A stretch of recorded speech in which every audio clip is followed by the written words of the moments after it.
Assalamualaikum warahmatullahi wabarakatuh.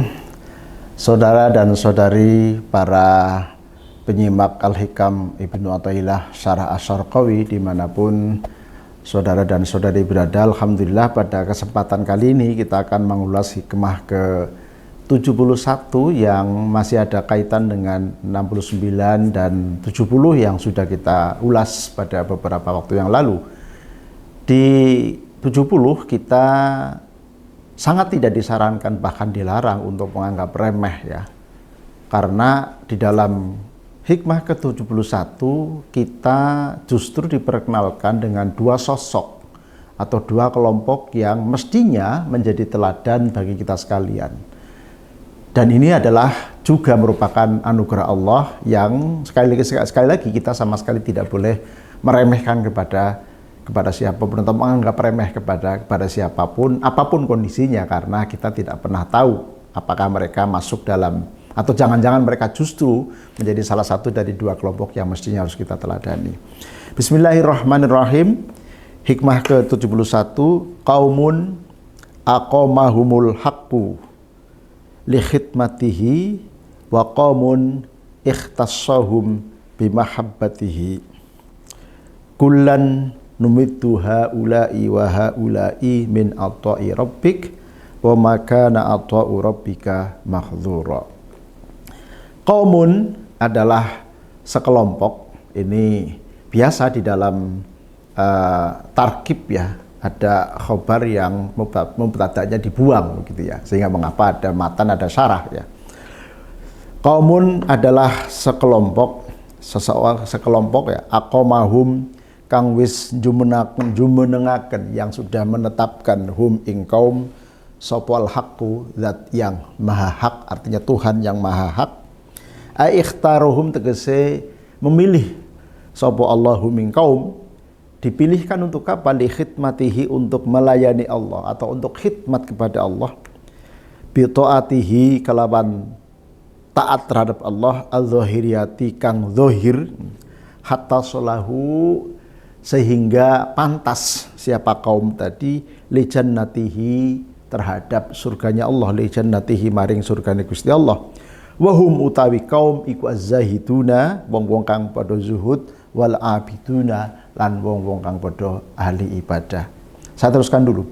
Wa qaumun, lan sekelompok, ikhtassahum, yang mengkhususkan siapa Allah hum kepada kaum, bimahabbatihi, dengan cinta kepada Allah. Hatta solahu, hingga pantas sapa kaum li kurbihi maring parak maring Gusti Allah, terdekat dengan Allah. Wa dukhuli fi hadratihi, dan masuk ke hadirat Allah.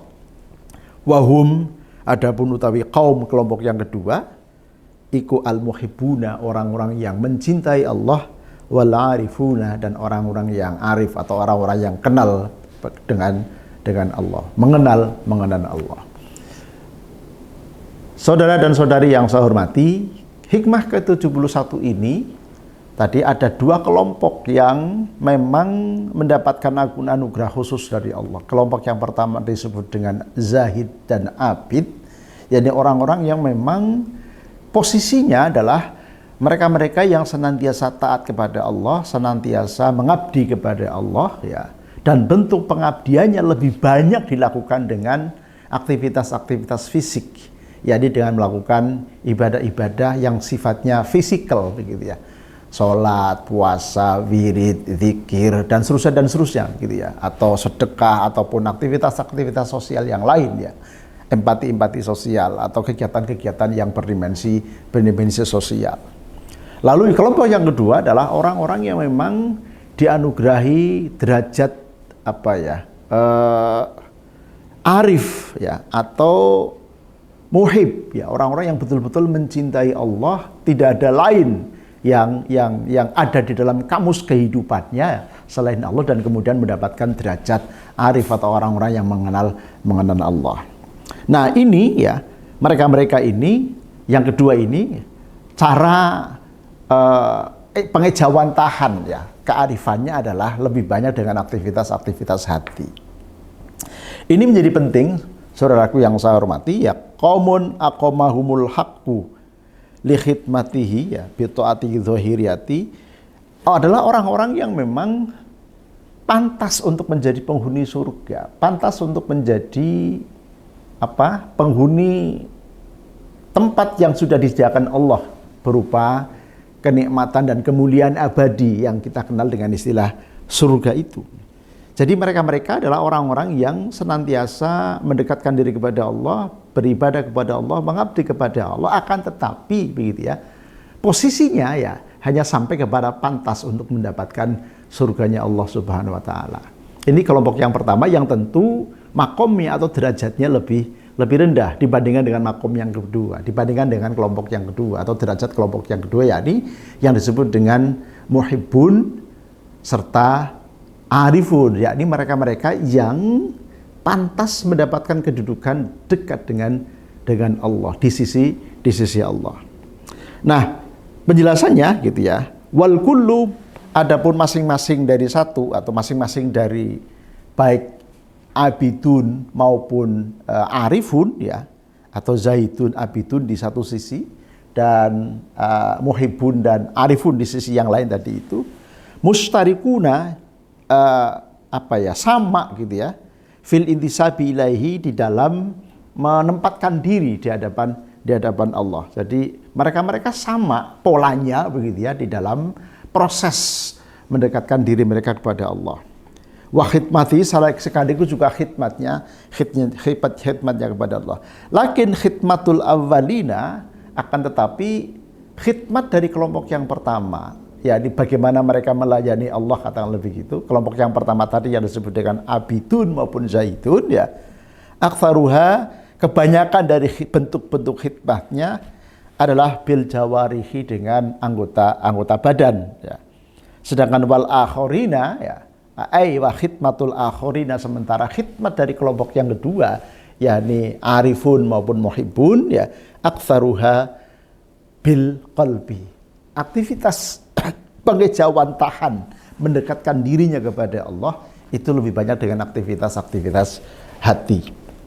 Lalu penjelasan ini diperkuat ya oleh sitiran Ibnu Athaillah dari surat Al-Isra ayat ke-20, kullan numittu haula'i wa haula'i min ata'i rabbik wa ma kana ata'u rabbika mahdzura. Masing-masing dari dua kelompok tadi itu ya, baik kelompok yang abidun maupun zaidun, yang kelompok yang pertama atau yang kedua arifun dan muhibbun, itu sama-sama mendapatkan pertolongan ya, mendapatkan pemberian, mendapatkan anugerah min ata'i rabbika, dari pemberian Tuhanmu, wa makana ata'u rabbika, wa makalan ora ana apa ata'u rabbika, pemberian pangeranmu ora ana iku mahdzura den cegah atau den batasi. Saudaraku yang saya hormati, dalam penjelasan ini saya kira menarik ya untuk kemudian kita melihat bagaimana pendapat seorang ulama besar, seorang sufi masyhur ya, bernama Abu Yazid Al-Bustami, karena beliau pernah mengatakan ittala Allahu ala qulubi awliyaihi faminhum man lam yakun yasluhu lihamlil ma'rifati sirfan fasyahhulahu bil ibadah. Kira-kira begitu kalimatnya ya. Ittala Allahu, Allah melihat ala qulubi awliyaihi, terhadap hatinya para kekasih-kekasihnya gitu ya. Allah senantiasa melihat kepada hatinya para kekasihnya ya. Lalu di situ ada penjelasan faminhum man lam yakun yasluhu lihamlil ma'rifati. Sebagian dari mereka ada yang memang tidak kuat menerima begitu ya amanah sebagai seorang waliullah ya, sebagai seorang kekasih Allah. Karena apa? Karena ketika sudah menjadi kekasih Allah begitu ya, itu memang sudah luar biasa begitu ya. Artinya pendengarannya seperti pendengaran Allah, penglihatannya juga sudah penglihatan Allah. Dalam bahasa kita maksud saya begitu, artinya memiliki kelebihan atau dianugerahi kelebihan oleh Allah untuk bisa mendengar sesuatu yang belum terjadi, untuk bisa melihat sesuatu di masa mendatang yang belum terjadi, mungkin masih sangat jauh ya. Tetapi ya Nanti dalam ulasan berikutnya kita akan diperkenalkan seorang waliullah tidak boleh ember gitu ya. Karena ya bahaya sekali kalau misalnya sesuatu yang akan terjadi setahun yang akan datang diomongin. Itu kan jadi kayak peramal kalau gitu. Karena itu menjadi seorang waliullah itu ternyata luar biasa beratnya gitu. Sehingga Allah mampu, tentu sangat mampu gitu ya, karena Allah sebagai Zat Maha Pencipta untuk melihat kekuatan hati dari para kekasihnya tadi itu. Nah, ketika dianggap atau dilihat oleh Allah bahwa si A ini sama sekali tidak mampu menahan beban derajat kewalian, maka si A ini kemudian akan disibukkan oleh Allah dengan urusan ibadah. Fasagholahum bil ibadah. Ini kata Abu Yazid Al-Bustami. Oleh karena itu, saudaraku yang saya hormati, mengapa kita kemarin mengulas hikmah ke-70 terkait dengan kita tidak boleh meremehkan sama sekali ya apa yang kita lihat, apa yang kita temukan. Misalnya kita punya teman dekat dulu kayaknya bodoh sekali ya, tapi tiba-tiba kemudian dia menjadi orang yang alim gitu ya, lalu kemudian juga punya banyak murid ya. Ini kita tidak boleh kemudian mencela begitu ya. Wah, masa iya sih wong dulu kayak gitu banget kok sekarang kayak begini. Itu tidak boleh. Kenapa? Karena itu hak prerogatif Allah untuk menganugerahkan segala sesuatu kepada hambanya yang dikehendaki. Nah, oleh karena itu sekali lagi, ketika kita tidak diperbolehkan untuk menganggap remeh ya siapapun yang ada di sekeliling kita tadi, karena itu adalah hak prerogatif Allah, maka di hikmah ke-71 ini kita justru disarankan untuk mengikuti teladan dua kelompok tadi. Bagaimana kita memungkinkan diri, memantaskan diri dan berusaha semaksimal mungkin untuk paling tidak meniru level yang pertama atau kelompok yang pertama, yakni az-zahid dan abid yang betul-betul pantas di surganya Allah Subhanahu wa taala. Syukur-syukur kemudian kita memang termasuk yang dikhususkan diberi anugerah oleh Allah karena dianggap mampu menerima derajat kewalian sebagai kelompok yang muhib maupun yang arif. Tentu semua berpulang kepada kita karena kita adalah sekali lagi bagaimana kita membiasakan diri menjadi orang baik, bagaimana kita bisa menempa diri kita untuk senantiasa tambah baik dan tambah baik, tentu tergantung bagaimana kita berikhtiar sekaligus kita berdoa mudah-mudahan Allah menganugerahkan segala kekuatan untuk menjadikan kita sebagai orang yang mampu mendekatkan diri kepada Allah. Mudah-mudahan ada manfaatnya, kurang lebihnya mohon maaf. Assalamualaikum warahmatullahi wabarakatuh.